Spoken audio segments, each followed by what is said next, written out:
Nós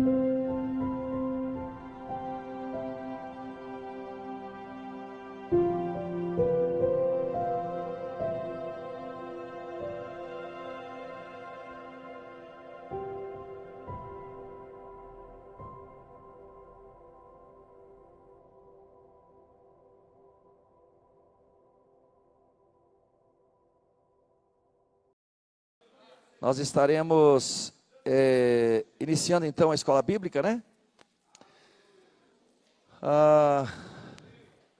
Escola bíblica, né? Graças a Deus, escola bíblica. É importante quando nós vamos estudar, né?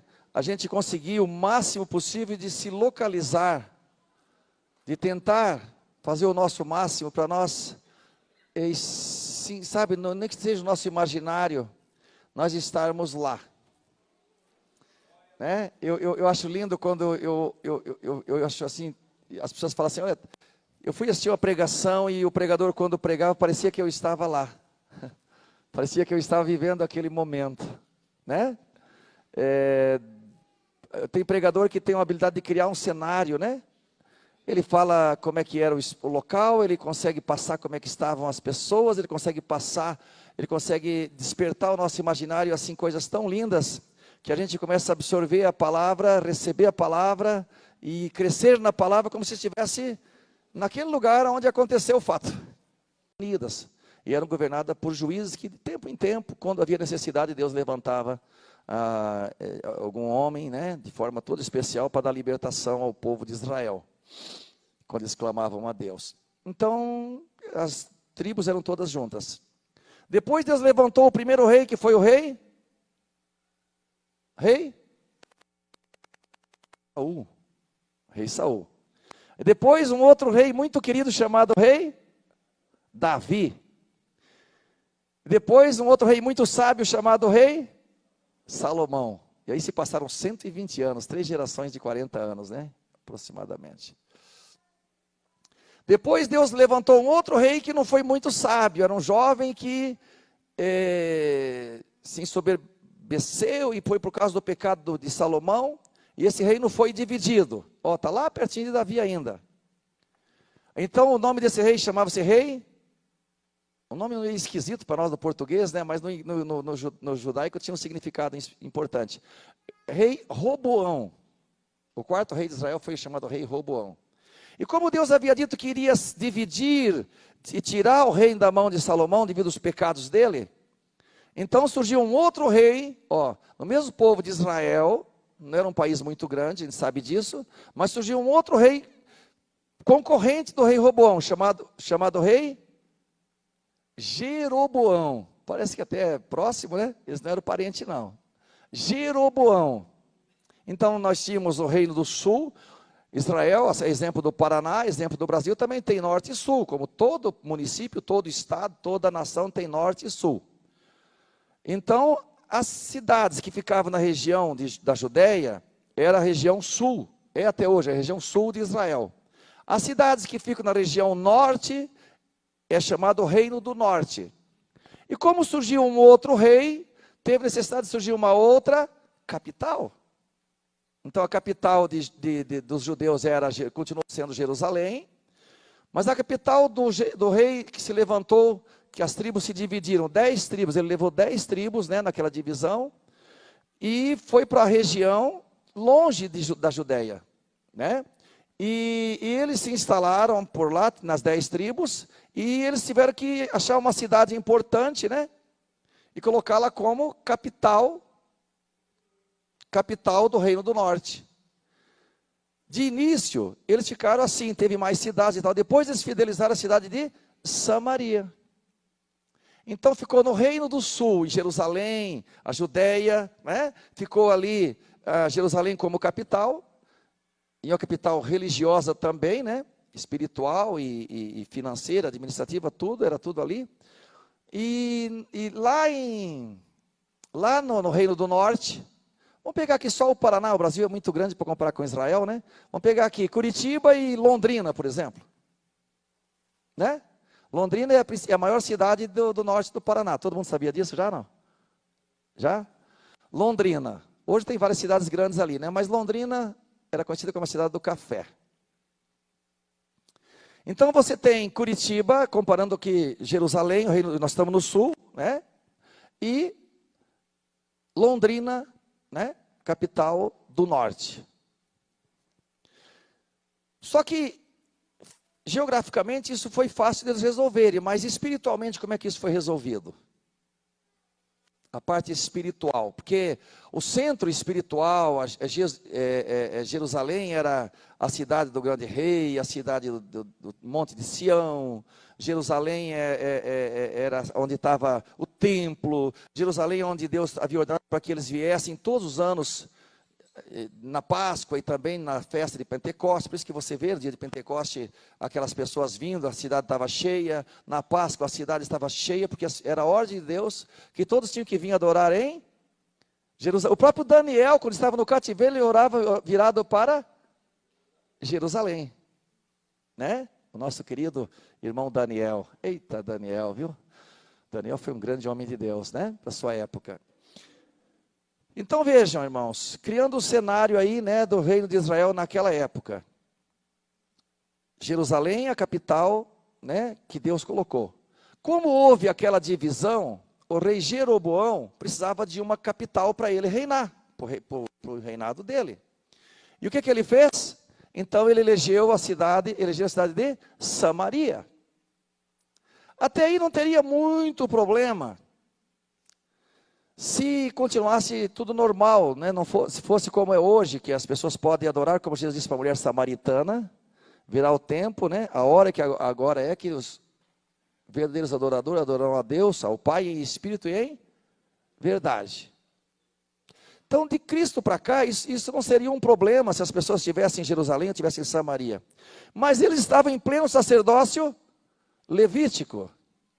E no sacerdócio levítico, eles tinham que seguir o sacerdócio, a tribo de Levi, que administrava o santuário. E aí, o Jeroboão, né, ele precisou, eu vou estar lendo aqui com os irmãos, né, nós vamos estar fazendo aqui algumas comparações, né. Então, do bom samaritano nós já temos, eu tenho aqui, mas nós já vimos, né. O bom samaritano foi qualificado por Jesus como meu próximo e não como meu irmão. Então isso ficou claro para a igreja, né? Se depois ele encontrou com Jesus, foi batizado, quem sabe lá em Samaria, quando Filipe foi pregar lá, né, irmãos? Quem sabe esse bom samaritano estava lá.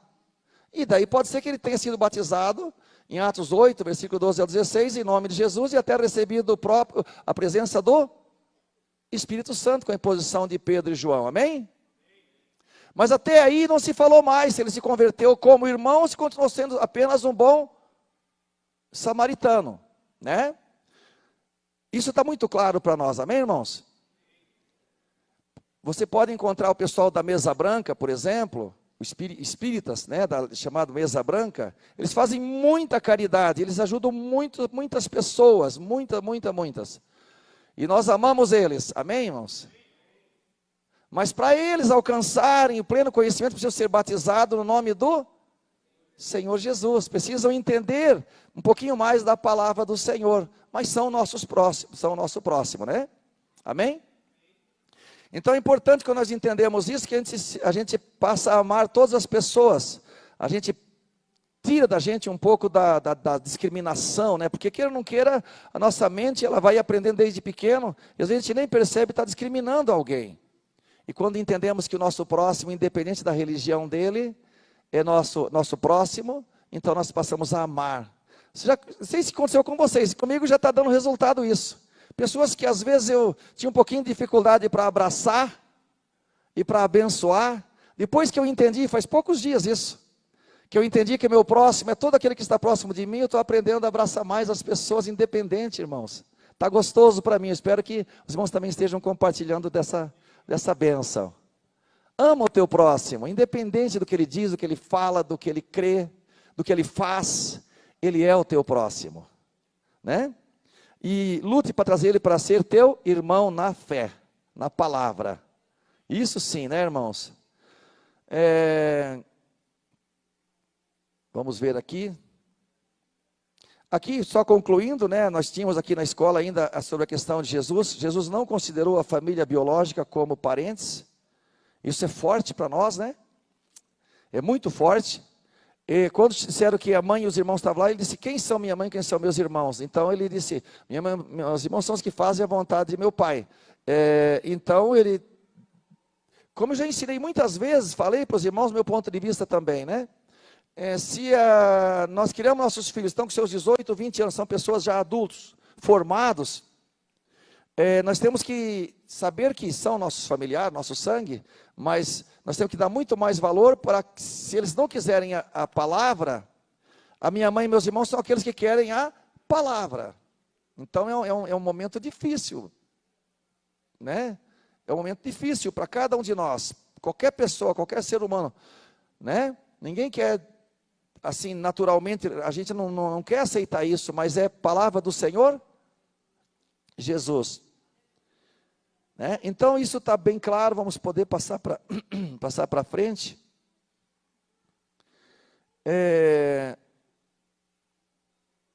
Eu estava também vendo sobre a questão do joio, né? Eu já falei isso, já ensinei isso alguns anos atrás, mas às vezes ainda nem todo mundo estava, ou nem todo mundo entendeu. O joio e o trigo. Quando Jesus falou esta parábola, ele estava falando de um grupinho de pessoas reunidos que cultuam juntas, ou estava falando envolvendo todo o mundo? O que as irmãs acham? Todo mundo? Mais quem concorda com a irmã Janaína? Quando ele falou assim, olha, deixai o joio crescer com o trigo, ele estava dizendo de um grupo de pessoas, de irmãos, uma comunidade que está reunida em um determinado lugar, que chamamos igreja, congregação, ou ele estava falando do juízo final, estava falando do mundo todo, do mundo todo, generalizando, né, independente da religião, do país. O que as irmãs acham? Quando fala assim, olha, deixa o joio crescer no meio do trigo, ele estava se referindo o mal crescer dentro da igreja, ou o mal crescer no mundo? Perguntas tão fáceis. Viu como nós precisamos desenvolver? O que os irmãos acham? Todo mundo, todo mundo, todo mundo, todo mundo. Olha, irmão Evandro, todo mundo. Os meninos lá atrás, todo mundo, beleza, maravilha. Então, se os irmãos quiserem chegar mais para frente aqui, ó, tem mais lugar aqui na frente ainda, viu? Então isso também é importante, porque nós às vezes, quando tomamos decisões, a gente toma as decisões em cima das informações que a gente tem, amém? Se eu tiver informação correta, eu tomo uma decisão correta, eu sou uma pessoa do bem. Você é uma pessoa do bem, se você tem informação correta, você toma a decisão correta. Mas se você é uma pessoa do bem e tem informação errada, você toma a decisão errada. Não tem como fazer outra conta, essa é a conta que tem que fazer, né?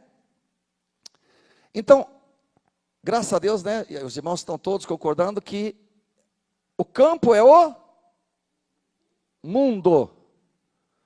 A igreja não faz parte do mundo. A igreja é a igreja, o campo é o mundo. Vamos, quem quer nos ajudar? Mateus 17, por gentileza. Jesus vai falar um pouquinho sobre essa questão do mundo, sobre a geração do mundo que pede um sinal. E Jesus, respondendo, disse: ó geração incrédula e perversa, até quando estarei eu convosco, e até quando vós sofrerei? Trazei-mo aqui. Amém. Isso é que eu falei no início, né? Como era a geração do mundo nos dias do Senhor Jesus? Uma geração incrédula e perversa. Ele, como evangelista, como criador do evangelho, dono do evangelho, nosso Senhor Jesus Cristo, ele saiu para evangelizar e encontrou esse tipo de gente naquela época, né? Ali, isso que ele falou foi ali em Jerusalém. Imagina o que ele falar em Samaria. Porque Samaria não era um povo crente, eles eram um povo idólatra, né? Eles eram um povo, há quase 900 anos, quando eu falei um pouquinho sobre criar o cenário, eu não falei da época, da data, né? Quando você quer entender um pouquinho sobre tempo, 200 anos, 300 anos, 500 anos, o que que isso mais ou menos projeta no passado, o tempo? Eu uso a história do Brasil. Eu uso a história do Brasil. Quantos anos tem que o Brasil foi descoberto? Só os meninos lá atrás. Vamos lá, o pessoal aí. Vamos lá, John. Quantos anos tem que o Brasil foi descoberto? Ajude o John aí, Mateus. Quantos anos faz que o Brasil foi descoberto? Vamos lá, pode ajudar aí o Rocha Eterna inteiro aí.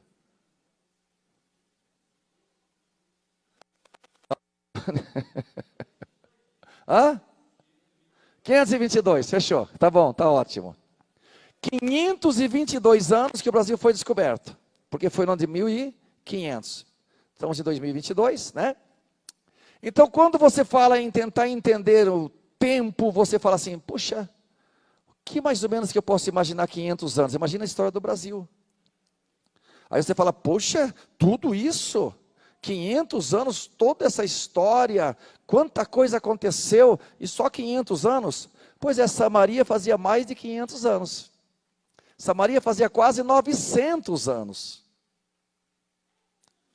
Que tinha sido feito 2 bezerros de ouro, porque daí quando o rei Jeroboão, ele criou essa nova capital, ele falou assim, olha, se eu não criar aqui um jeito de segurar esse povo vai todos os anos adorar em Jerusalém e vão voltar para o seu antigo rei Roboão. Então eu sei o que eu vou fazer. Eu vou fazer aqui, escolher 2 cidades principais, mais centralizadas, e vou fazer aqui 2 bezerros de ouro e vou colocar um em cada monte. E vou dizer, olha, vocês não precisam mais ir lá em Jerusalém, todos os anos, na Páscoa, no Pentecostes, não precisa, né? Na festa das colheitas, não precisa. Vocês vão adorar a Deus aqui. Então ele perverteu todas aquelas 10 tribos a serem idólatras. A própria mulher samaritana diz com a própria boca dela, os nossos pais adoram a Deus neste monte. A pobre mulher não era crente, ela era idólatra. Tinha um perfil bem complicado, não sei, né? Mas se você fosse imaginar hoje o perfil da mulher samaritana, hoje você imagina aquelas mulheres judias, aquelas mulheres lá do Oriente Médio, né? Com o véu, aquelas roupas bem longas, independente, né?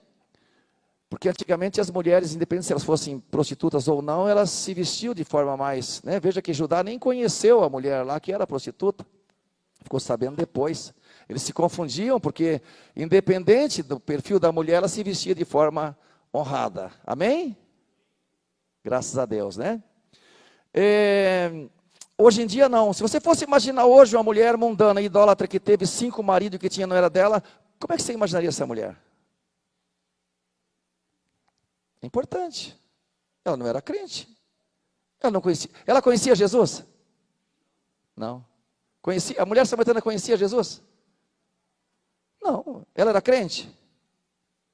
Não. Ela mesmo disse, olha, ela nem sabia, só veja que tu és judeu. Ela não sabia nem que Jesus era o Messias, veja que tu és judeu. E como é que você conversa comigo? Nossos pais adoram a Deus aqui, o que você acha? Coitada da mulher, né? Então é importante que a gente crie o cenário, que a gente entenda, 900 anos, aquele povo estava na idolatria, mas Jesus veio trazer libertação para eles. Mas ele colocou a condição para ela. Qual foi a condição que ele colocou para ela para ser liberta e para ter vida? Mulher, se tu beberes da água que eu te der, tu nunca mais terás sede de prostituição, nunca mais terás sede de trocar de marido. Porque você vai estar alimentada com a palavra que eu vou trazer para você agora, em nome de Jesus. Então ficou essa opção. Graças a Deus ela bebeu da água e teve vida naquele momento. Mas se ela não tivesse bebido da água, ela continuaria no pecado.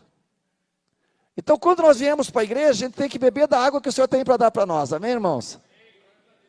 Glórias a Deus. O texto sobre o joio diz aqui em João capítulo 14, depois já da ceia ali, né? Ele tem um longo discurso e ele fala palavras maravilhosas, né? Jesus diz assim, olha, eu vou disse agora, antes que aconteça, para que quando acontecer, vos acrediteis. Já não falarei muito convosco, porque vem o príncipe deste mundo, e ele nada tem em mim. Quem que é o príncipe deste mundo que Jesus está dizendo aqui, irmãos?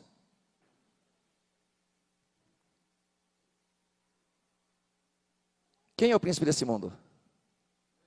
O diabo? Jesus disse, não tem nada em mim. Quem é que não tem nada em Jesus? É o diabo, é Satanás. Está vindo o príncipe desse mundo, ele nada tem em mim.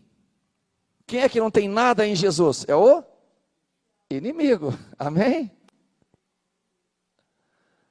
Mas Jesus vai explicar agora sobre a parábola, e ele vai explicar para os seus próprios discípulos, que também não tinham entendido. Ele disse assim, ó. E ele respondendo disse, o que semeia a boa semente é o Filho do Homem. Vou ler o 36 também aqui. Quem quiser acompanhar, abre a Bíblia em Mateus 13, 36 a 43. Para nunca mais vocês, se ouvir alguém dizer assim, olha, a igreja é um localzinho onde tem o trigo e o joio tudo junto, tem que crescer tudo junto dentro da igreja, e ninguém pode mexer no joio, senão arranca o trigo. O assunto ali do texto não é igreja, o assunto ali é o mundo. É o juízo final que vai acontecer isso, e aí sim, os crentes de todo mundo, o trigo de todo mundo, são levados para o celeiro de Deus. Independente se é aqui nessa congregação, se é em São Paulo, se é na Bahia, se é em Minas Gerais, ou se é na China, não importa. Quem é trigo vai ser levado para o celeiro de Deus, amém, irmãos? Olha, então ele vai explicar, o campo é o mundo. Vamos ler Mateus 13, 36. Então Jesus, deixando as multidões, entrou em casa, e chegaram-se a ele os seus discípulos, dizendo, explica-nos a parábola do joio e do trigo. Então, vou explicar agora, entenda. E ele respondendo disse, o que semeia boa semente é o Filho do Homem. Quem é o Filho do Homem? Jesus. Ele estava ali semeando a boa semente. Nem está dizendo que eu ou você, é o Filho do Homem, é Jesus. O campo é o... Está bem claro, irmãos, o campo é o mundo, o campo não é a igreja. Ele semeou em todo o mundo. O campo é o mundo. A boa semente são os filhos do reino. Você é boa semente? Então você é filho do reino. Independente de onde você está. Pode ser que no dia do arrebatamento você não vai estar dentro da igreja. Pode ser que você esteja no teu trabalho, esteja numa viagem, ou esteja com a tua família, ou esteja dormindo, porque ele vai vir na hora que a gente não espera. Mas você é do reino, você vai com ele, amém? Os joios são os filhos do maligno. A igreja de Jesus é uma igreja que deve ser composta por ovelhas, pessoas benignas, amém, irmãos? E ele responde,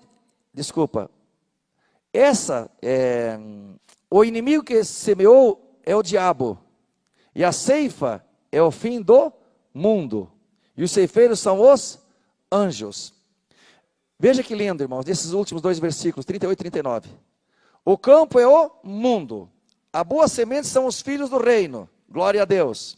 Independente de onde ele está, onde ele esteve, no sentido geográfico, na época, todos na ressurreição, Paulo disse aos crentes de Tessalônica, capítulo 4, né? Nós que estaremos vivos, seremos arrebatados, estaremos com o Senhor nos ares, estaremos sempre com Ele, e os que morreram vão ressuscitar primeiro, né? Então aí vai ser a ceifa, e quem é que vai fazer essa colheita? São os anjos, graças a Deus. Essa palavra de Jesus, é um comentário agora, faz alusão ao juízo final para todos os moradores da terra, todos, independente da religião, se é próximo, se é irmão, é todos. Os próximos que não conseguiram se converter para ser irmão, infelizmente, ficaram só como próximo mesmo e não deu para levar. é tratado como palha. Amamos eles, mas não dá. Agora, os que são filhos do reino são os que fazem a vontade de Deus. Independente se ele congregou numa igreja, né? Pode ser que ele se converteu lá na África e foi perseguido e queimado vivo no dia seguinte. Quer ler alguma coisa, irmãos? Oi. Só um pouquinho que o Maurício vai fazer uma pergunta. O campo é o mundo. O campo, 38. O campo é o mundo. Aí então eu entendi. A boa semente são os filhos do reino. E o joio são os filhos do maligno. Aí o 39. O inimigo que os semeou é o diabo. É a ceifa do mundo. É aqui que eu não entendi, ó. É a ceifa do mundo e os ceifeiros são os anjos. Essa parte eu não entendi. A ceifa é a que significa colheita. E os ceifeiros são os os ceifeiros anjos. são os anjos. Porque ele vai mandar os seus santos anjos e vai separar, né, no juízo final. Não quer dizer que seja aqui dentro da igreja. É no mundo inteiro. Amém, irmãos? É no mundo inteiro. E só que a gente se fecha. Ó, irmão, vai ser aqui dentro da igreja, viu, irmão? Aqui dentro da igreja. O joio tem que estar tudo aqui dentro e o trigo também, irmão. E daí lá no juízo final o Senhor vai vir. Não. Tem um monte de procedimento que daí Jesus no novo pacto, ele mesmo diz em Mateus 8,15, se tiver pecado tem que ser consertado, né? O apóstolo Paulo diz para tirar o iníquo do meio de vós. Ele diz aqueles que dizem irmão, o Raimundo leu aqui ainda em Coríntios, né, 5, né? Aqueles que dizem irmão, mas que fazem isso. O apóstolo João fala assim, aqueles que dizem irmão, mas que não trazem essa mensagem, nem recebeis em casa. Então, tem um jeito de tratar com a santidade para pureza da igreja, para que não tenha nem mancha nem mácula, seja como a noiva, como a virgem pura. Esse é um processo que tem que ser tratado com a igreja. Inclusive o apóstolo Pedro diz que o juízo começa pela casa de Deus. Amém? Então, nós, igreja, nós não temos essa possibilidade de ficar, sim, inclusive o Salmo, já lá atrás, o Salmo 1 diz assim, né? Os ímpios não permanecem na congregação dos justos. O Salmo 101 fala muito sobre isso. E os apóstolos, Paulo, Pedro, João, Jesus, Senhor Jesus, que é o nosso Deus, ele falou como tratar com a saúde espiritual da igreja. Agora, ele fez uma parábola sobre o campo é o mundo. Você está no mundo? Não, você está na igreja. Você é separado, chamado para ser santo. Se você ler 1 Coríntios capítulo 1, versículo 1, o que é que diz lá? Abre para nós lá, irmão. Qual é a proposta de Paulo, da igreja, a carta dele aos Coríntios? Quem quer ler 1 Coríntios 1, versículo 1? 1 Coríntios capítulo 1. Paulo, chamado apóstolo de Jesus Cristo pela vontade de Deus, e ao irmão Sóstenes. A igreja de Deus que está em Corinto, aos santificados em Cristo Jesus, chamados santos, com todos os que em todo lugar invocam o nome de nosso Senhor Jesus Cristo, Senhor deles e nosso. Amém. Obrigado, irmão Charissa. Então, chamados santos, né? Chamados santos. Nós temos dezenas e dezenas de versículos que falam que nós temos que ser chamados santos. Aquele que já é santo, santifique-se mais. E aquele que se suja, suje-se. Lá fala, suje-se ainda. Então, existe uma separação entre os que se santificam e os que se sujam, né? Até na questão familiar, né? Você que veio santificar, você veio para a casa do... E se tem alguém da família que não quer servir o Senhor, de repente vai para o boteco. Ou até para outro lugar pior. Porque ele está se separando, né? Continuando a leitura aqui, versículo 40 diz assim: pois assim como o joio é colhido e queimado no fogo, assim será o fim do mundo. Então o assunto não é da igreja, o assunto é o fim é o juízo final. É o bode e a ovelha. Ele vai chamar as ovelhas para o seu lado direito e o bode para o seu lado esquerdo, né? Mandará o Filho do Homem e os seus anjos, e eles ajuntarão do seu reino todos os que servem de tropeço e os que praticam a iniquidade. e lançá-los-ão na fornalha de fogo, ali haverá choro e ranger de dentes. E no juízo final. Então os justos resplandecerão como o sol no reino de seu Pai. Quem tem ouvidos, ouça. Né? Então vamos lutar, irmãos, para que nós entendamos, né, que esta palavra é uma palavra que fala do juízo final. Né? Agora nós somos chamados para ser santos. Santos. Santos. E qual é o padrão de santidade que devemos ter, que Jesus disse? Sede santo, assim como vosso Pai Celestial é. Não é um padrão qualquer, não é o padrão do irmão Pedro. Eu falei lá no Acre, isso, irmãos ficaram assustados, né?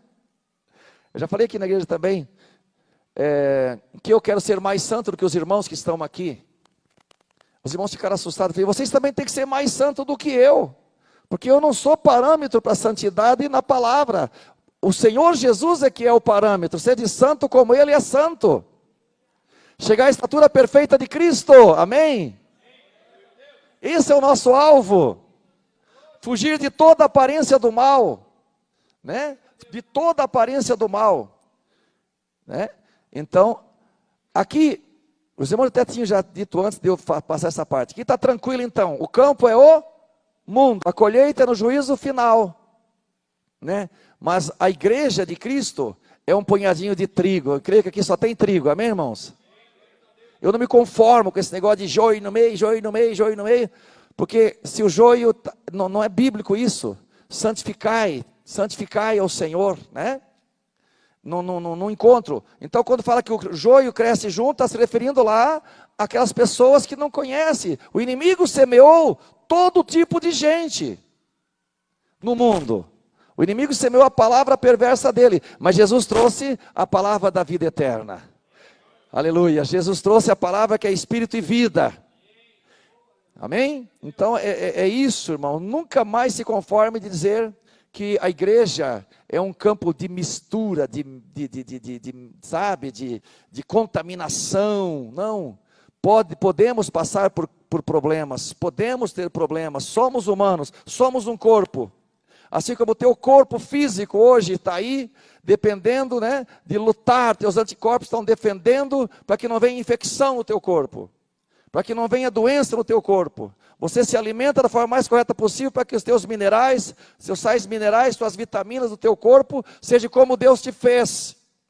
Porque a doença física, ela vem quando começam a faltar os minerais, quando faltam as vitaminas, quando faltam o nutriente necessário para o nosso corpo físico estar se defendendo das infecções, dos males, de enfermidades que possam vir para o nosso corpo físico. Por isso nós nos cuidamos da alimentação, porque queremos ter muita saúde. O corpo da igreja é uma luta constante, ele tem que lutar dia e noite, para que não tenha infecção, para que não tenha doença, para que seja curado, para que seja santo, porque fomos chamados para ser santo. É um corpo, o corpo da igreja. É o corpo da igreja. É um corpo que tem que lutar pela saúde, para que não venha elementos estranhos. Então, os samaritanos. Eu quero ler aqui agora um pouquinho sobre os nossos queridos samaritanos. Eu coloquei no computador porque não deu tempo de imprimir, irmão, mas esse material aqui tem que ser impresso. Glória a Deus. Então eu coloquei aqui sobre a idolatria do rei Jeroboão, né? Rei das tribos do norte de Israel. Disse, o que ele disse? No seu coração, agora tornará o reino para a casa de Davi, por causa das festas que tinham lá, né? Se este povo subir para fazer sacrifício da casa do Senhor, lá em Jerusalém, o seu coração se tornará para o seu senhor, Roboão, que era o rei, filho de Salomão, né? Matando-me, voltarão para Roboão, rei de Judá. Aí ele tomou conselho com alguns idólatras lá, o que aconteceu? Ó? Pelo que o rei Roboão, né, Jeroboão, tendo tomado conselho, fez 2 bezerros de ouro e disse ao povo: basta de subires a Jerusalém, eis aqui teus deuses, ó Israel, que te fizeram subir da terra do Egito. e pôs um em Betel e outro em Dan. E assim se formou o reino dos samaritanos no norte de Israel. Cerca de 900 anos antes de Jesus encontrar com a mulher samaritana, esse homem fez esse bezerro de ouro. Eles ficaram quase 2 vezes a história do Brasil adorando esse bezerro de ouro. Tem mais um agravante para os samaritanos, que quase ninguém sabe, que eles faziam divisa com a Síria. Faziam divisa com a Síria, país, os sírios. E a Síria sempre foi inimiga de Israel. Você vê o profeta Eliseu, né? Aquele conflito que ele orou para abrir os olhos do moço. O exército da Síria veio, e ele conduziu para o reino de Samaria. Você vê tantas coisas que aconteceram, porque eles eram vizinhos, como o Brasil e Paraguai, Brasil e Argentina, fazia divisa a Síria. E como Israel se perverteu demais, lembra o tempo da Jezabel? Foi lá em Samaria. A Jezabel não era Jezabel em Jerusalém, era Jezabel em Samaria. O rei Acabe não era rei em Jerusalém, era rei em Samaria. Deus levantou 2 grandes profetas em Samaria. Quem lembra do nome deles, lá das irmãs? Naquele comecinho mesmo ali, logo no começo. Vocês cantaram tanto já sobre o profeta Elias, né? Ele foi profeta de todo Israel, mas ele foi mais especificamente de Samaria. Ele combateu contra as idolatrias de Jezabel. E depois dele veio o profeta Eliseu, 2 grandes profetas que Deus levantou ali em Samaria, por misericórdia, né? Mas mesmo assim eles não deram ouvidos. E você vê Jesus, uns 800 anos depois, falando, né? Para a igreja de Esmirna: eu tenho contra ti que toleras Jezabel, lá de Samaria. Aquele povo era terrivelmente idólatra, mas teve um agravante sobre Samaria ainda pior do que vocês possam, às vezes, estar imaginando, que quando o povo de Israel foi levado para o cativeiro em Babilônia, eles foram todos juntos, e o rei de Babilônia não colocou outro povo ali em Jerusalém. Ficou deserta. Ainda bem. Ainda bem. O rei da Síria, não, quando ele levou esse povo pela rebeldia deles, depois de Jezabel, depois de alguns, né, acho que vários reinados ainda passou depois, mais uns 100 e poucos anos, muito antes do cativeiro de Babilônia, muito antes do Nabucodonosor ter levado os judeus para a Babilônia, os assírios guerrearam contra essa geração idólatra lá de Samaria, esse povo idólatra, pela rebeldia deles, e levou eles cativo para a Síria. Só que tem um agravante: levou outros povos idólatras que não eram judeus nem israelitas para morar nas terras de Samaria. Dá para você ter noção o quanto que isso piorou a situação dos samaritanos? Se eles já eram idólatras já do tempo de Jeroboão, quando eles, pelo pecado deles, foram levados para o cativeiro, o rei da Síria levou outros povos idólatras para morar ali. Então Samaria virou uma lástima. Samaria é como você fosse evangelizar hoje, por exemplo, uma das piores. Qual é uma das cidades mais violentas do Brasil? Rio de Janeiro. Tem gente boa lá? Tem. Com certeza, se tivesse sido, tem gente boa no Rio de Janeiro. Muita gente boa. Mas é uma cidade violenta, uma cidade de muita idolatria, voltada para a Umbanda, voltada para o carnaval, para o futebol, para tantas coisas. Salvador, se você fosse, qual é a cidade que tem mais centro espírita do Brasil? Salvador, na Bahia. Se Jesus tivesse chegado lá e tivesse encontrado lá uma senhora com uma lata de água na cabeça, daí não é cântaro, uma lata de água na cabeça, às vezes com a roupa bem indecente e tal, pegando água num poço lá. É esse o cenário que ele encontrou a samaritana. Está dando para entender? Idólatra, mundana, não conhecia Jesus. Nem sabia que existia Jesus.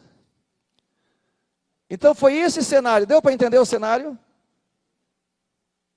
A mulher não era crente. A samaritana era crente antes de ter aceitado Jesus? Não era crente. Irmão Luciano, ela era crente? Não. Agora, se eu pegar aqui as minhas irmãs da igreja e colocar elas junto com a samaritana antes de ser crente, eu estou dando um prejuízo para as irmãs, estou ou não estou? Irmã Valéria, você é igual a samaritana. Mas você, peraí, tudo bem, pastor. Mas eu quero saber, a samaritana, você está me comparando com a samaritana que bebeu da água? Aí beleza, mas antes de beber da água, misericórdia, está repreendido em nome de Jesus, amém, irmãos? Você não pode colocar a tua mulher junto com a samaritana ímpia. Então fala, eu coloco minha mulher com a samaritana que bebeu da água da vida. Aí sim você vai ter uma boa companhia. Porque antes, irmão, misericórdia, coitada da mulher. Ela mesmo fala.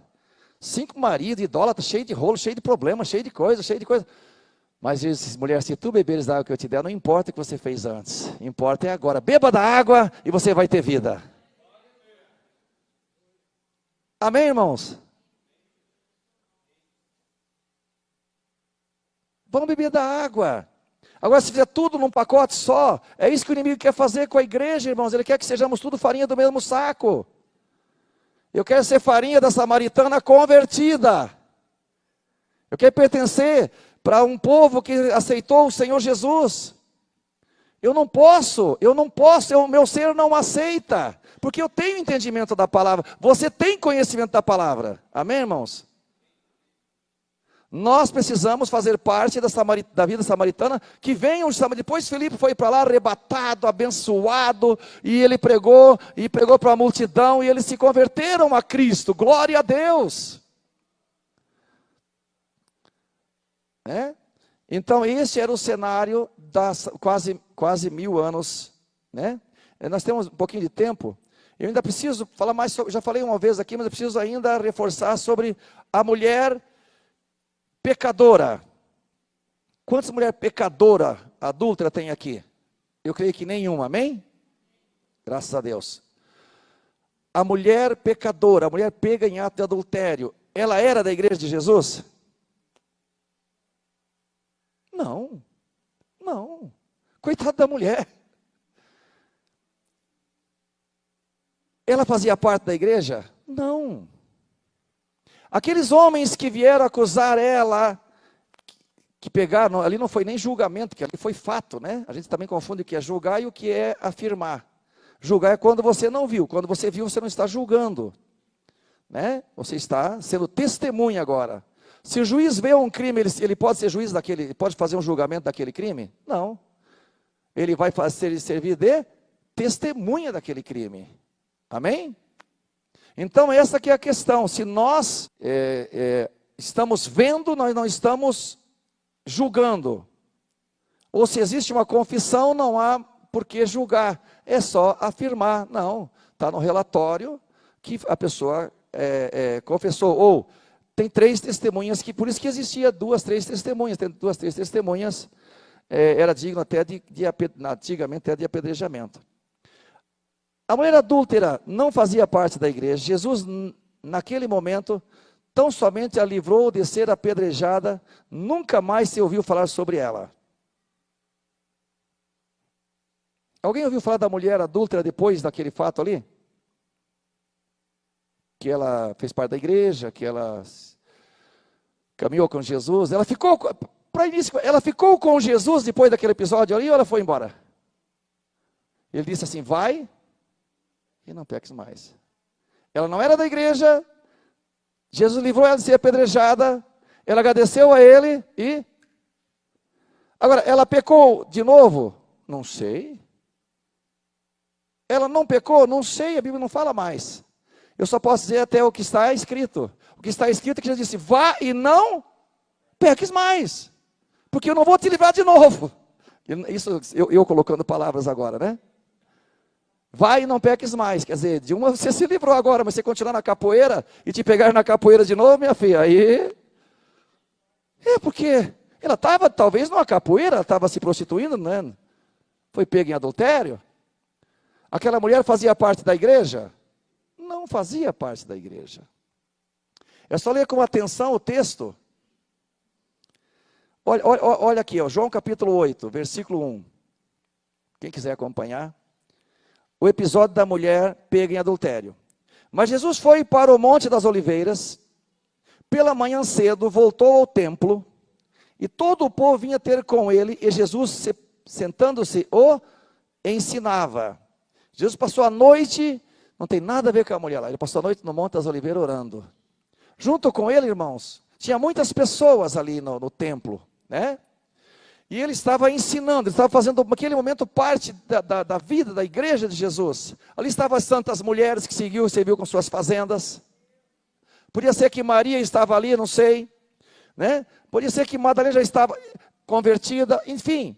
Ali estava um grupo de pessoas, junto com Jesus, ele estava ensinando.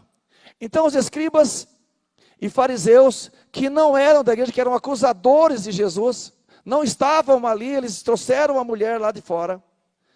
Então os escribas e fariseus trouxeram uma mulher apanhada em adultério e pondo-a no meio.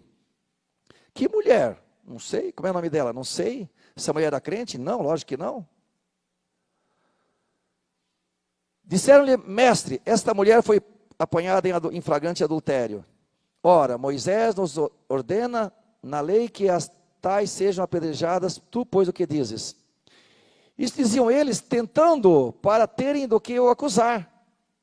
Jesus, porém, inclinando-se, começou a escrever no chão com o dedo. Mas como insistissem em perguntar-lhe, ergueu-se e disse-lhe, aquele dentre vós, João 8, 7, aquele dentre vós, não é aquele dentre nós. Ele não colocou a mãe dele nessa briga, porque a mãe dele fazia a vontade de Deus. Ele não colocou os seus discípulos, porque ele disse, aqui estão minha mãe e meus irmãos. Ele não disse que os discípulos estavam em pecado. Ele está dizendo, aquele de entre vocês, os inimigos de Jesus. Então procure criar um cenário, você está aqui na igreja agora, tem um povo santo aqui, amém? Não tem ninguém em adultério aqui, amém? Tem ninguém adulterando aqui. Chega lá no portão, um grupo de pessoas que não são daqui, vieram de um boteco qualquer aí, acharam uma mulher ali embaixo na capoeira, né? Trouxeram lá no portão e manda chamar eu lá. Aí eu vou dizer assim, ó irmãos, a mulher naquele jeito, talvez até meio embriagada, não sei lá, daquele jeito, mal vestida, como é que as prostitutas se vestem hoje? Feio, né? Feio, depravadas. Aí está aquela mulher daquele jeito lá. Aí eu digo assim, ó, agora vem cá então, aqui as irmãs, vocês que não têm pecado, tira a pedra. O que eu estou fazendo com as irmãs, gente? O que as irmãs têm com isso? Eu estou nivelando as irmãs com aquela mulher? Não, irmãos, não faça isso. Não faça isso. Agora, se aquela mulher também bebeu da água da vida e veio aqui para a igreja, amém, irmãos, glória a Deus. Mas se ela não bebeu, porque ali ela não bebeu, a samaritana bebeu, veja a diferença entre a mulher pega em adultério e a samaritana. A samaritana bebeu da água e já foi pregar o evangelho, trouxe pessoas para a igreja, já mudou a sua vida. E foi muito bem recebida. Mas esta mulher não diz que ela bebeu da água, não. O texto não diz que ela bebeu da água. Diz? Não. Aquele de entre vós, vocês aí que são acusadores, que também são adúlteros, né? Em outras palavras, que não tem pecado, que está sem pecado, seja o primeiro que ele atire a pedra. E tornando a inclinar-se na terra,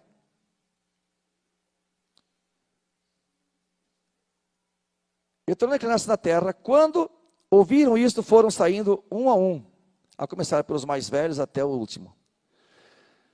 Então, resumindo aqui, Jesus, por incrível que pareça, isso não está escrito aqui, mas aquela mulher, ele não convidou ela, tinha alguma coisa muito terrível naquela mulher.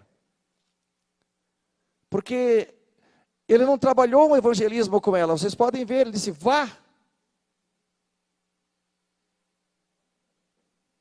Quando você traz alguém para o evangelho, você fala, vai? Não. Você fala, fica no nosso meio.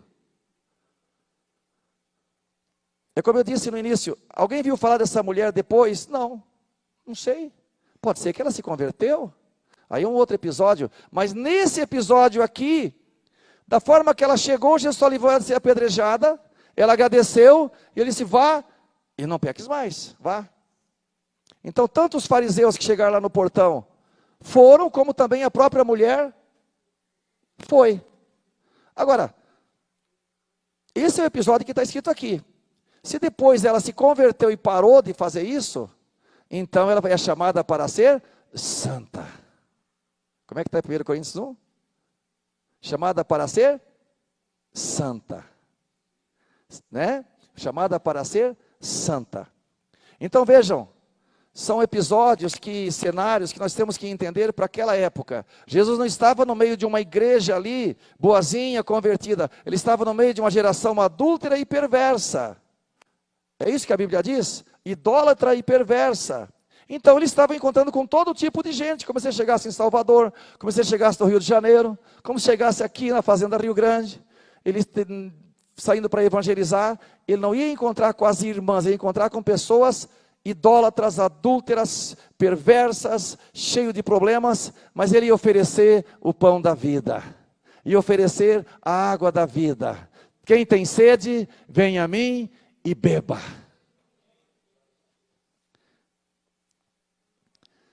O episódio que ele fala para a mulher, né? Se tu beberes, nunca mais terás sede. Sede do que, irmãos? O assunto ali era a água da vida, era água espiritual. A mulher pensou que era do poço de Jacó, mas não era.